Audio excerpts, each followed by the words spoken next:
Baik, selamat pagi pemirsa. Senang sekali hari ini kembali bersama saya Ade Dorcas menyapa dalam acara Obrolan Pagi edisi Selasa 20 Oktober 2020.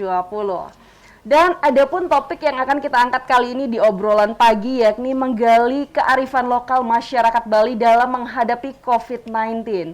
Juga akan menghadirkan narasumber-narasumber yang luar biasa, dan di studio Gempol 38 kita sudah bersama dengan Bapak Kadis Kebudayaan Gede Dodi Sukmo Oktiva Askara Esos MSI. Selamat pagi Bapak. Selamat pagi Mbak Ade. Bagaimana kabarnya hari ini Pak? Baik, sehat, dan semoga juga kita semua selalu dalam lindungan Yang Maha Kuasa, diberikan kekuatan, kesehatan dalam situasi apapun. Yes, dan pastinya Bapak juga sudah siap ya untuk menyampaikan materi hari ini. Gitu ya. Iya, siap. Dan pemirsa, kita juga akan bersama dengan juri melukis wayang Parwa Inyoman Suka Ardiasa MPD MPhil yang kali ini masih dalam perjalanan menuju studio Gempol 38. Selama 1 jam ke depan saya akan menemani, jangan kemana-mana. Dan Mitra 104,6 FM, Bali memiliki kearifan lokal baik berupa sikap, filosofi, seni maupun tradisi. Namun sayang belakangan kearifan lokal itu banyak tergerus oleh kemajuan zaman. Nah, berbagai fenomena sosial yang muncul akhir-akhir ini pun cukup mengkhawatirkan. Untuk itu, Dinas Kebudayaan Kabupaten Buleleng menggelar lomba berupa Sambrama Wacana dan melukis wayang Parwa. Oke, karena Bapak di sini, jadi saya bertanya nih Pak ya, kepada Pak Dodi. Nah, dari pengamatan Dinas Kebudayaan Kabupaten Buleleng, bagaimana sih kondisi kearifan lokal kita? Baik itu berupa sikap menyambut budaya, seni pertunjukan, seni suara, ataupun seni menulis di atas daun lontar, seni melukis, dan yang lain-lainnya. Itu seperti apa? Ya, baik, terima kasih. Om Swastiastu. Selamat pagi Mbak Ade, selamat pagi pemirsa Mitra Radio Guntur dimanapun berada. Jadi kondisi kearifan lokal di Buleleng khususnya untuk saat ini itu ya namanya perkembangan zaman. Nah, perkembangan zaman itu sedang mengalami degradasi, terkikis sedikit demi sedikit. Namun di era pandemi ini kita seyogianya itu menguatkan kembali kearifan lokal kita, di mana kita tahu sendiri bahwa yang kearifan lokal yang menjadi kekuatan kita sebetulnya adalah penyamubrayan itu. Bagaimana segala segulok selunglung sebayan take jelemelah gumi gelah. Namun terjadi kontraproduktif pada saat situasi pandemi karena dihadapkan pada tatanan kehidupan era baru dengan mengikuti protokol kesehatan. Nah, sehingga kalau kita lihat dari semangat kearifan lokal sebetulnya masih bagus, khususnya di Buleleng, di mana dalam situasi pandemi itu ada pembatasan-pembatasan sosial yang harus dilakukan. Misalnya dari sisi penyamubrayan, manakala orang memiliki kesukaan ataupun kedukaan yang biasanya itu beriak-beriuk. Nah, karena sekarang di era pandemi tentu ada pembatasan dalam rangka mencegah penyebaran COVID-19. Dan ini harus kita sadari bersama sebagai suatu langkah mana yang lebih utama, apakah kita bisa menghayati hakikat daripada penyamubrayan tersebut. Nah, jadi ada pertimbangan-pertimbangan yang dominan yang harus kita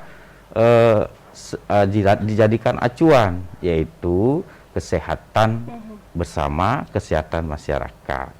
Ya, tentu di era digital saat ini kita ya barangkali komunikasi penyamubrayan itu tetap dilaksanakan, namun dengan berjarak dalam artian melalui media-media yang bisa kita gunakan. Nah, beda dengan sebelum masa pandemi, manakala kita itu terbiasa amon ngelah gai ya, lo ngelah gai amon sing bareng-bareng irage ngebat begitu, ataupun yang sing bareng-bareng irage meja jahitan, Enang Banten kayaknya kurang lengkap ya. Namun ya dalam situasi saat ini itu kita berusaha mengelaborasi. Jadi bagaimanapun juga membatasi kerumunan, namun semangat ngajegang kearifan lokal itu harus tetap kita jaga, kita tumbuh kembangkan secara bersama. Nah itu dari sisi menyambut budaya. Dan tentu kearifan lokal gotong royong, persatuan dan kesatuan ini kita wujudkan, kita dorong hal itu dalam rangka saling mengingatkan satu sama lain ya. Saling mengingatkan supaya masing-masing itu bisa menjaga kesehatan diri sendiri, kesehatan orang lain, dan kesehatan bersama. Ya, contohnya saling mengingatkan kita harus memakai masker, kemudian menjaga jarak. Kita harus saling mengingatkan satu sama lain. Nah, kita geser wujud kegotong royongan itu dengan saling mengingatkan satu sama lain. Nah, jadi itu tetap terjalan tetap juga. berjalan juga, cuma dalam bentuk yang berbeda. Dan kalau kita masukkan arah pembicaraan kita kepada kearifan lokal yang ada di tatanan lembaga adat, itu ada awi gadat, dan kemudian telah didorong melalui perarem adat. Bagaimana bisa menerapkan protokol kesehatan di perarem tersebut, sehingga nantinya bagaimanapun juga namanya manusia ya, karena multi etnis, multi latar belakang pengetahuan dan pendidikan, tentu karakter juga berbeda ya, namanya ruwe binede, tetap ada yang bengkung-bengkung ini. Nah, sehingga diperlukanlah payung untuk supaya tertib penggunaan masker ya, kalau boleh dibilang singkatannya TAMAS, taat masker. Nah, itu perlu gotong royong bersama, saling mengingatkan, bukan kita serahkan kepada para pecalang saja, bukan kita serahkan kepada aparat Satpol PP saja, tetapi dari, oleh, dan untuk kita. Kesehatan bersama itu merupakan suatu lingkup besar yang harus kita jaga bersama. Mari kita gali kesadaran bersama. Nah, kemudian kita juga, walaupun era pandemi ya, pandemi COVID-19, kita harus tetap produktif ya. Harus tetap produktif. Nah, kami di Dinas Kebudayaan itu berusaha dalam, kita ini sekarang di Buleleng sunenya Sonorin ya, Sonorin. Karena Sonorin, jadi kita berusaha bagaimana tetap produktif dalam menggali kearifan lokal masyarakat. Nah, salah satunya kita punya program publik ya dari museum itu, yang tadinya kita bisa selenggarakan secara langsung, namun karena situasi dan kondisi, karena kesehatan yang utama, jadi kita selenggarakan secara daring. Nah, secara daring. Nah, sehingga bagaimanapun juga tetap tolak ukurnya kita kesehatan bersama yang kita utamakan. Nah, ini akan mendorong kita sebetulnya lebih kreatif di era pandemi ini, di mana dahulu mungkin ya sebagian dari kita belum terbiasa menggunakan media digital. Nah, di era pandemi ini justru mendorong kita lebih cepat majunya dari sisi era digital dibandingkan sebelum pandemi. Nah, percepatan loncatan kemajuan ini itu kemampuan adaptif daripada umat manusia itu sendiri untuk menyesuaikan dengan situasi dan kondisi. Nah, oleh karena itu kita lakukan secara daring, secara tidak luring, daring melalui melalui kegiatan yang kita fasilitasi dengan tim di kecamatan, rekan-rekan di kecamatan fasilitasi, kemudian dikirim ke kanal YouTube mereka, nanti Dewan Juri akan melihat di YouTube tersebut. Nah, sehingga kegiatan bisa berjalan, penggalian juga tetap berjalan tanpa menimbulkan kerumunan yang tentunya kita khawatir akan dampak-dampak negatif tersebut. Dan tentu banyak lagi hal lain yang kita untuk menggali kearifan lokal ini, hal-hal yang kita lakukan secara daring.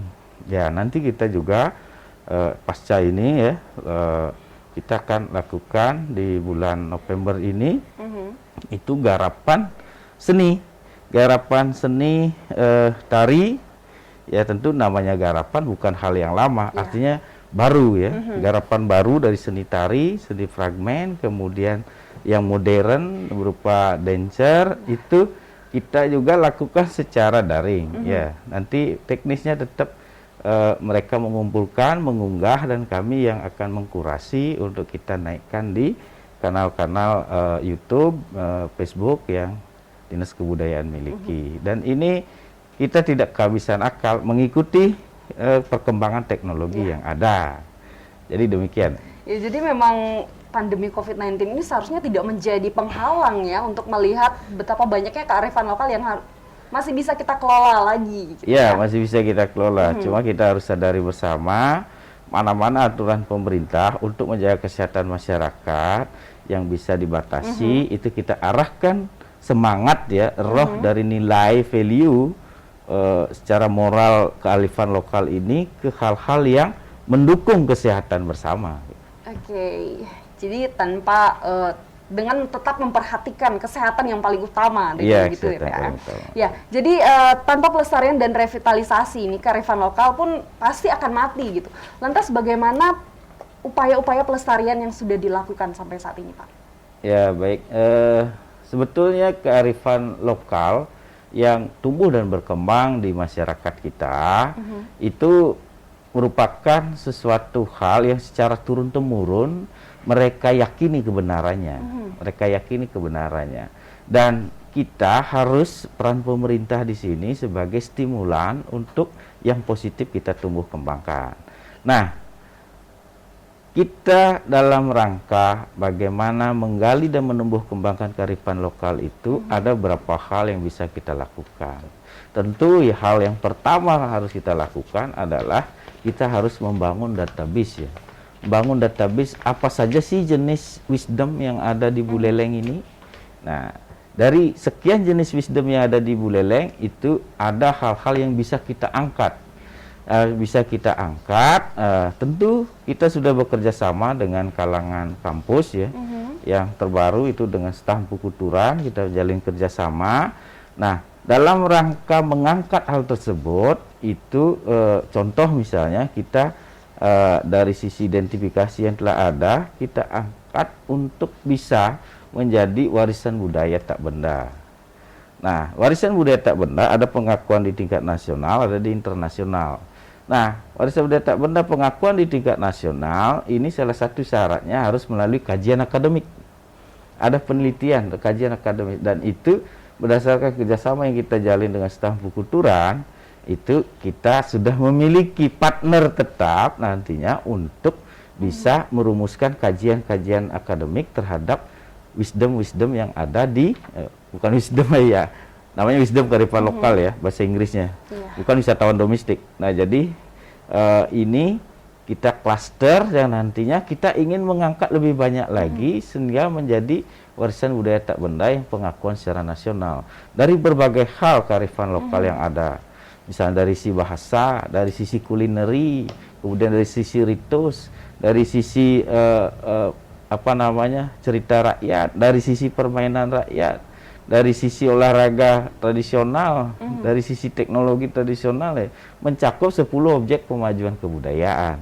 Dan itu sangat luas, dan itu program kami untuk menginventarisir, kemudian melakukan sentuhan-sentuhan kepada mereka melalui pembinaan-pembinaan. Pembinaan dalam hal ini bisa berbentuk kita mengumpulkan komunitas yang bergerak di bidang kearifan lokal ataupun di desa Pekraman dengan seketurunannya, kan begitu, kemudian memberikan arahan secara langsung, dan bisa dalam bentuk kita melombakan sesuatu hal tentang kearifan lokal itu, tentu dengan peserta-peserta yang kita klaster dalam rangka keberlangsungan. Kalau kita bicara keberlangsungan itu tentu pesertanya adalah para remaja yang kalangan milenial, supaya mereka tidak lupa akan bagaimana cikal bakal Buleleng Bali ini yang bernafaskan Hindu itu tumbuh dan berkembang supaya tidak terkikis oleh perkembangan zaman. Ya, jadi sejauh ini Pak, kalau melihat peranan kearifan lokal dalam membangun karakter ini bagaimana? Ya, jadi untuk peranan kearifan lokal membangun karakter ini sangat penting ya, di mana kita lihat sekarang kalau kita berbicara masalah membangun karakter itu harus dimulai dari masa prasekolah.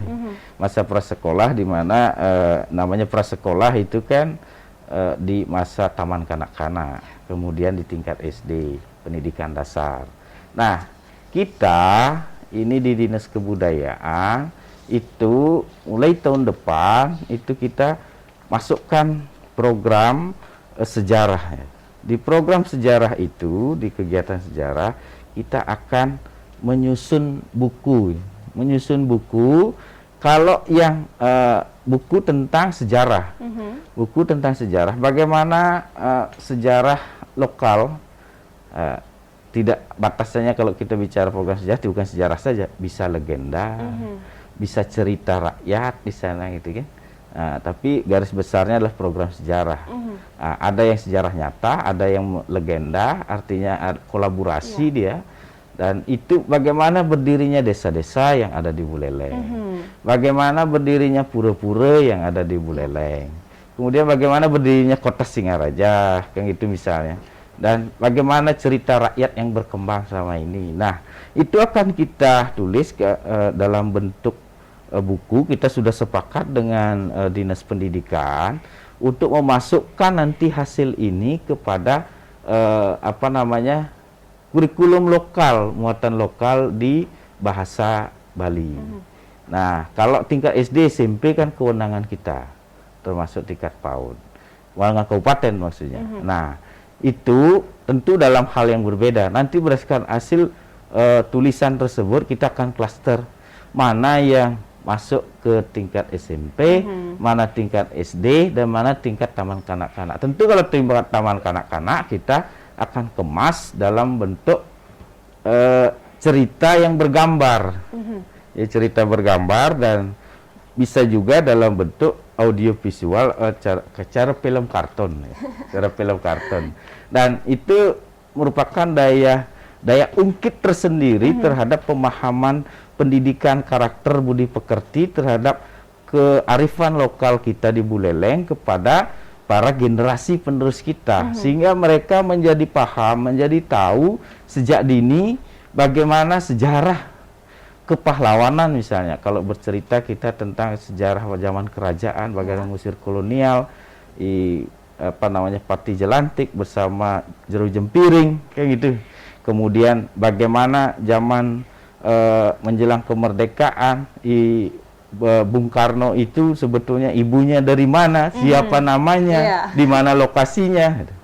Dan itu merupakan kalau saya tanya dengan anak saya sendiri yang SD kelas 3, mereka belum tahu karena materi itu tidak ada masuk ke pelajaran muatan lokal mereka. Jadi itu yang akan kita mudah-mudahan ya tahun depan di tahun ajaran baru. Karena saya tanya dengan dari sisi para guru bahasa daerah Bali, itu LKS atau apa namanya itu lebih banyak ceritanya adalah di Bali Selatan. Jadi itu kita karena merupakan kewenangan kabupaten dalam muatan lokal itu yang akan kita susun. Sehingga tahun ajaran baru itu kan bulan Juni Juli ya, tahun depan itu kita sudah siapkan modulnya. Jadi start kita mulai Januari sampai dengan triwulan pertama kita menyusun materinya, kemudian triwulan keduanya kita sudah melakukan pencetakannya. Sehingga ini merupakan hal yang baik sekali menurut kami. Mungkin juga kita mohon masukan kepada masyarakat Buleleng. Dan ini bukan dalam bentuk bahasa Bali tulis Latin saja, tetapi bahasa Bali tulis Bali. Yang sehingga nantinya menjadi klop di masyarakat akan pemahaman tentang kearifan lokal yang ada tumbuh dan berkembang di Buleleng. Wow, jadi sudah banyak persiapan-persiapan juga yang dilakukan ya Pak ya untuk tentu untuk memperhatikan kearifan lokal yang kita miliki dan untuk agar agar anak-anak zaman sekarang yang katanya bisa gampang tergerus zaman, ini juga kita sangat pikirkan seperti itu ya Pak ya. Ya, jadi ini nih yang ingin ditanyakan, sangat-sangat bertanya-tanya, kenapa memilih kenapa dipilih lomba Sembrono Wacana dan melukis wayang Parwe? Sedangkan ada banyak kearifan lokal lain juga yang sudah mulai dirasa memudar seperti seni geguritan dan sebagainya. Ya, baik. Jadi untuk saat ini kita memilih lomba wayang Parwe dan Sembrono Wacana karena memang kita berpikir apa sih yang bisa kita lakukan secara daring ya, secara daring. Nah, sebetulnya kita ingin mengangkat dua hal. Jadi dari sisi bahasa, kemudian dari sisi seni lukis. Nah, kemudian lukisan apa yang bisa kita angkat? Nah, kalau bahasa kita ada dihadapkan pada pilihan. Ya tadi dibilang geguritan, kidung, segala macam. Nah, berdasarkan hasil rapat internal kami, untuk kali ini, untuk bisa memudahkan dari sisi pelaksanaan lewat daring ini, bahasanya kita ambil dari Sembrono Wacana. Nah, kemudian kalau tentang dari sisi seninya, seni lukisnya. Jadi hasil rapat menyatakan kita saat ini mengangkat lomba lukis wayang Parwe.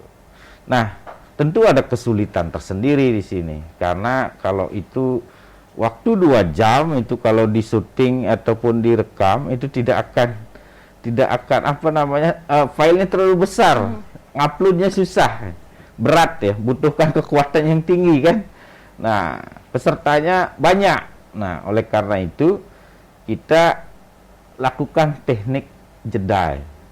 Teknik jeda. Jadi ya tahap awal mereka melukis, kemudian dari sesi-sesinya itu kita izinkan untuk menjeda. Jadi nanti mereka mengupload di apa namanya di YouTube itu tidak file yang terlalu besar. Dan yang lainnya sebetulnya geguritan dan itu sudah kita lakukan di bulan Februari, di bulan bahasa Bali, seperti apa yang Adik sampaikan. Nah, kemudian tahun depan kita akan cari kembali mana yang Nah, kalau Sembrono Wacana karena itu aktualisasinya sehari-hari sering dilakukan. Bagaimana kita berbahasa Bali? Saya saja tidak fasih berbahasa Bali. Yang sorsinggih ya. Kalau bahasa Bali kasar belelengan saya fasih sekali. Terutama misuh-misuh itu kan. Begitu fasihnya orang Buleleng kan itu gitu. Nah, tapi dalam hal ini karena itu bahasa Bali yang digunakan sehari-hari, itu kita ingin lombakan dengan tujuan bagaimana terbiasa menggunakan bahasa Bali. Itu tujuannya. Dan di kalangan instansi pun setiap hari Kamis itu aturannya kita berbahasa Bali. Kebetulan sekarang hari Selasa kan, jadi saya pakai bahasa Indonesia. Baiklah. Jadi pemirsa di Studio Gempol 38 kita juga sudah kehadiran juri melukis wayang Parwe, Bapak Inyoman Suka Ardiasa MPD MPhil. Jadi selamat pagi Bapak. Iya, pagi. Jadi bagaimana kabarnya hari ini Pak? Asun karena baik ya. Dan ya, bicara tentang wayang Parwe mungkin terasa asing di telinga kaum milenial saat ini. Mungkin Bapak bisa menjelaskan tentang apa itu wayang Parwe sebelumnya?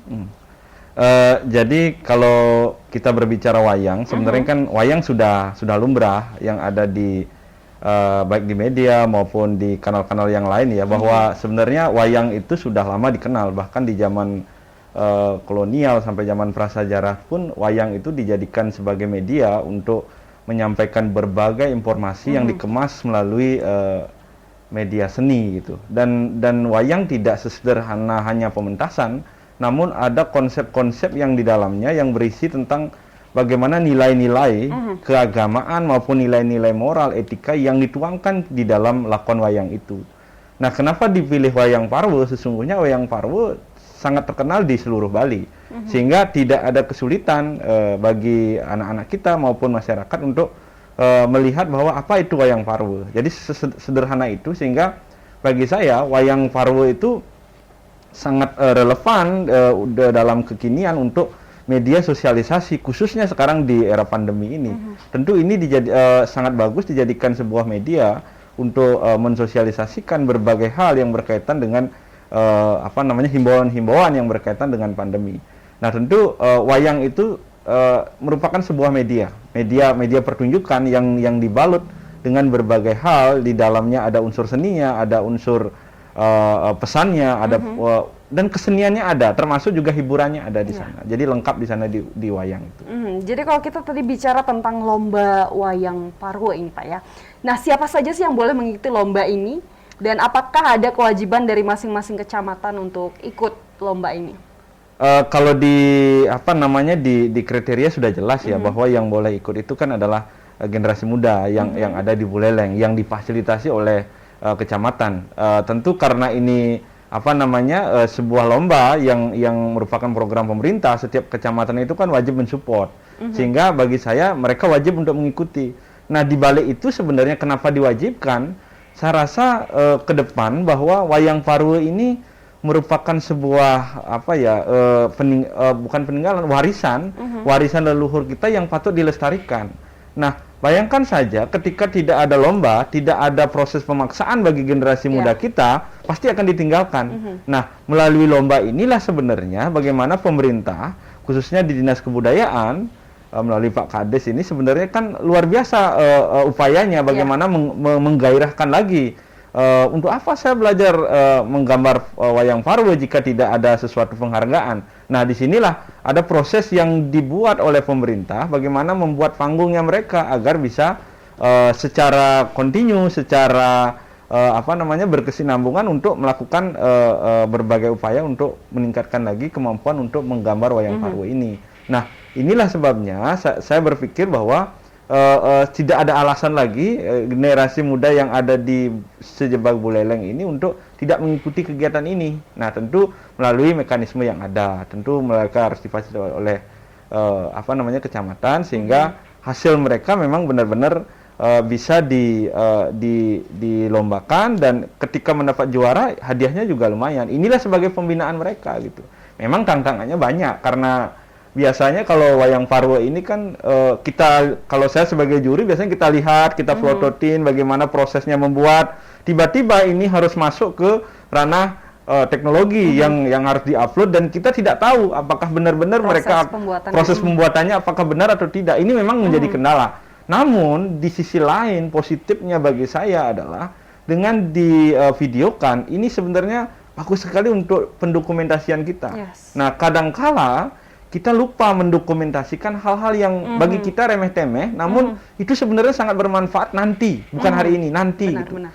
Nah, inilah penting sekali kita selaku generasi sekarang, generasi milenial yang bertemu dengan berbagai tradisi yang dipadukan dengan teknologi yang kita miliki. Nah, tentu ini ketika diupload nanti bisa dinikmati oleh banyak orang, bahkan ini kan sebenarnya media promosi bahwa kita punya berbagai kebudayaan yang sudah digandrungi oleh generasi kita. Nah, ini kan menjadi PR besar bagi kita bersama bahwa sebuah kebudayaan akan bertahan itu sejauh mana generasinya mau melestarikannya gitu. Ya, kalau boleh tahu apa saja kriteria penilaian dalam lomba ini, Pak? Nah, kalau dari tema ya, kenapa dipilih Bisma Parwa? Nah, ketika kita berbicara wayang kan sebenarnya tidak jauh-jauh dari epos Ramayana dan Mahabharata. Jadi apapun sumber yang ada di sumber pewayangan, baik yang terkenal sekalipun, Cengblong misalnya, pasti dia mengambil bagian dari, kalau tidak dari Ramayana dan Mahabharata. Karena apa? Kedua epos ini memiliki sebuah nilai-nilai yang masih relevan sampai kapanpun. Karena itu merupakan cerita yang berisi nilai-nilai kesetiaan, nilai-nilai moral, nilai-nilai pendidikan, semuanya ada di sana. Inilah diambil salah satu bagiannya, sehingga kadangkala kan orang ketika berbicara tentang wayang Cengblong itu hanya Ceng dan Blongnya saja yang dikenal, padahal ada hal-hal yang lain, tokoh-tokoh yang lain yang bisa memberikan, yang bisa kita jadikan tuntunan untuk generasi kita, bahwa ada pesan-pesan yang disampaikan, pesan-pesan moral yang disampaikan, sehingga bagi saya bahwa dipilihnya wayang Parwo ini tentu akan sangat bagus untuk media mempromosikan nilai-nilai kita, membumikan nilai-nilai yang ada dalam cerita-cerita Parwa itu. Nah, kebetulan tema yang kita pilih hari ini adalah Bhisma Parwa. Jadi bagaimana Bhisma yang diceritakan dalam Mahabharata, Parwa itu kalau dalam gini Astadasa Parwa, 18 Parwa.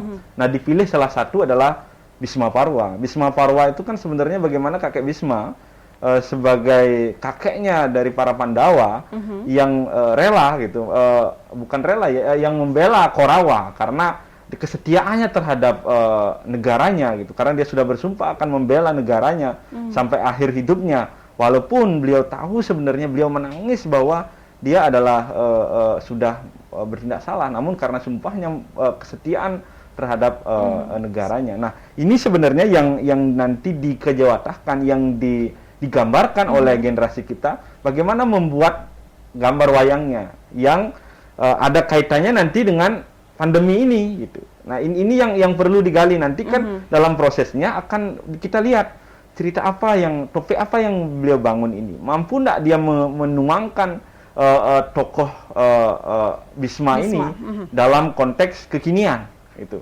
Sehingga tentu dalam lebih detail lagi kan ada komposisinya nanti, ada prosesnya juga penting kita lihat prosesnya. Makanya saya katakan nanti prosesnya itu ada sesuatu yang putus nanti. Karena apa? Dengan kemajuan teknologi kita tidak tahu potongan-potongan itu mungkin saja mereka curang dan lain sebagainya. Tapi kita abaikan. Yang jelas adalah kita melihat secara utuh bahwa ada proses di sana, ada hasil, dan nanti kita lihat bentuknya seperti apa yang mereka hasilkan. Sehingga kami kemarin dalam rapat itu sampaikan bahwa kalau bisa hasilnya dikumpulkan sehingga kita nanti bisa lihat langsung, dan itu sebenarnya sebagai sebuah dokumen yang sangat luar biasa, dan itu bisa diupload ataupun disimpan baik itu di museum maupun di Gedung Kirti, bahwa anak-anak kita tahun sekian sudah menghasilkan gambaran seperti ini. Apakah kita mampu mempertahankan? Itu sekarang pertanyaan selanjutnya gitu. Nah, kriteria yang lain tentu saya kira proporsi itu sangat penting.